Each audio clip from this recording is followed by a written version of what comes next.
নমস্কার বন্ধুরা, চম্পাস কিচেনে সবাইকে স্বাগত জানাই। আজকের রেসিপি হচ্ছে আলু বেগুন দিয়ে বাটা মাছের পাতলা ঝোল। প্রচণ্ড হাঁসফাঁস গরমে খাওয়ার স্বস্তি পেতে এই ঝোল কিন্তু অবশ্যই বাড়িতে ট্রাই করবে, আশা করি ভালো লাগবে।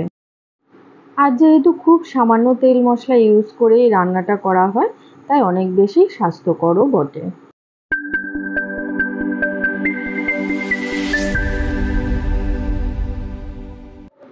প্রথমে গ্যাস জ্বালিয়ে একটা কড়াই গরমে বসিয়ে দিচ্ছি। কড়াই খুব ভালো করে গরম হয়ে গেছে। এবারে দিচ্ছি 3 টেবিল স্পুন সর্ষের তেল। গ্যাসের আঁচটা হাইতে রেখে তেলটাকে ভালো করে ধোঁয়া ওঠা অবধি গরম করব। তেল থেকে ধোঁয়া উঠতে শুরু হয়ে গেছে। এবারে গ্যাসের আঁচটা একদম লোতে করে দিয়েছি। আর আগে থেকে ভালো করে ধুয়ে নুন হলুদ মাখিয়ে রাখা বাটা মাছ এবারে গরম তেলে দিয়ে দিচ্ছি। 2 থেকে 2.5 মিনিট অপেক্ষা করে করে মাছের এক এক সাইড ভেজে নেব। খুব বেশি কড়া করে মাছগুলোকে কিন্তু ভাজবো না। আর মাছের একটা সাইড ভাজা হয়ে গেলে তবেই অপর সাইড উল্টাবে, নাহলে কিন্তু মাছগুলো ভেঙে যাওয়ার চান্স থাকবে। সবকটা মাছ উল্টে দিয়েছি, ঠিক একইভাবে অপর সাইডও লাল করে ভেজে নিয়েছি। এবারে ভালো করে তেল ছেঁকে মাছগুলোকে একটা প্লেটে নামিয়ে রেখে দিচ্ছি।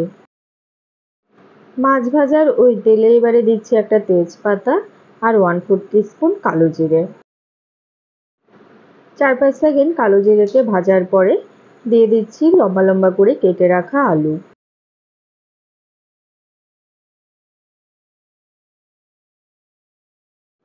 এবারে আলুর মধ্যে দিয়ে দিচ্ছি 1.5 টিস্পুন পরিমাণ লবণ আর দেব 1/2 টিস্পুন হলুদ গুঁড়ো। 4-5টে চেরা কাঁচা লঙ্কা দিচ্ছি আর দিচ্ছি 1 টিস্পুন গ্রেট করা আদা। তবে তোমরা চাইলে কাঁচা লঙ্কা আর আদাটাকে বেটেও কিন্তু এর মধ্যে ব্যবহার করতে পারবে। সবকিছুকে একবার ভালো করে মিশিয়ে কয়েক মিনিট ভেজে নিচ্ছি। এবারে গ্যাসের আঁচটাকে একদম লোতে করে দিয়ে 5 মিনিটের জন্য ঢেকে দিলাম। 5 মিনিট পরে ঢাকাটা তুলে তোমাদের দেখিয়ে দিচ্ছি। দেখো, আলু কিন্তু খুব সুন্দর করে ভাজা হয়ে গেছে।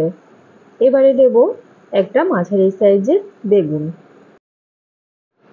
আলু যেহেতু ভাজা হতে একটু বেশি সময় লাগে, তাই আলুটাকে আগে একটুখানি ভেজে নিয়ে তারপরে বেগুনের টুকরোগুলো দেবে। তাহলে দেখবে আলু আর বেগুন একসাথেই সেদ্ধ হয়ে যাবে, বেগুন একদম গলে যাবে না। এবারে এর মধ্যে কিছু গুঁড়ো মশলা দিচ্ছি। 1 টিস্পুন জিরে গুঁড়ো আর 1/2 টিস্পুন কাশ্মীরি লঙ্কা গুঁড়ো। এটা জাস্ট একটা সুন্দর লালচে কালার আনবে, কোনো ঝাল কিন্তু হবে না। তবে কেউ যদি কাশ্মীরি লঙ্কা গুঁড়ো দিতে অপছন্দ করো, সেক্ষেত্রে না দিলেও চলবে। লো ফ্লেমে আবারও এটাকে 5 মিনিটের জন্য ঢেকে দিচ্ছি। তো বন্ধুরা, আমাদের চ্যানেল চম্পাস কিচেনের ভিডিওগুলো যদি তোমাদের ভালো লাগে, তাহলে অবশ্যই চ্যানেলটাকে সাবস্ক্রাইব করে নেবে এবং পাশে থাকা বেল আইকনটাকে প্রেস করে দেবে। এতে করে যখনই আমি নতুন ভিডিও আপলোড করব, সাথে সাথে নোটিফিকেশন তোমাদের কাছে পৌঁছে যাবে। আলু বেগুন এবং মশলা খুব সুন্দর করে কষানো হয়ে গেছে। এবারে এর মধ্যে 2 কাপ জল দিয়ে দিচ্ছি। সবকিছুকে ভালো করে মিশিয়ে গ্যাসের আঁচটা হাইতে করে দেব। আলু আর বেগুন সেদ্ধ হতে যেহেতু খুব একটা বেশি সময় লাগে না, তাই দেখবে খুব চটজলদিও কিন্তু রান্নাটা হয়ে যায়। ঝোল ফুটে উঠেছে। এবারে ভেজে রাখা বাটা মাছগুলো দিয়ে দিচ্ছি। খুব হালকা হাতে নাড়াচাড়ার কাজটা করবে। মাছ এবং বেগুন যেন গলে না যায় বা ভেঙে না যায়, সেদিকে লক্ষ্য রাখবে। গ্যাসের আঁচটাকে একদম কমিয়ে দিয়ে জাস্ট 5-6 মিনিটের জন্য ঢেকে দিচ্ছি।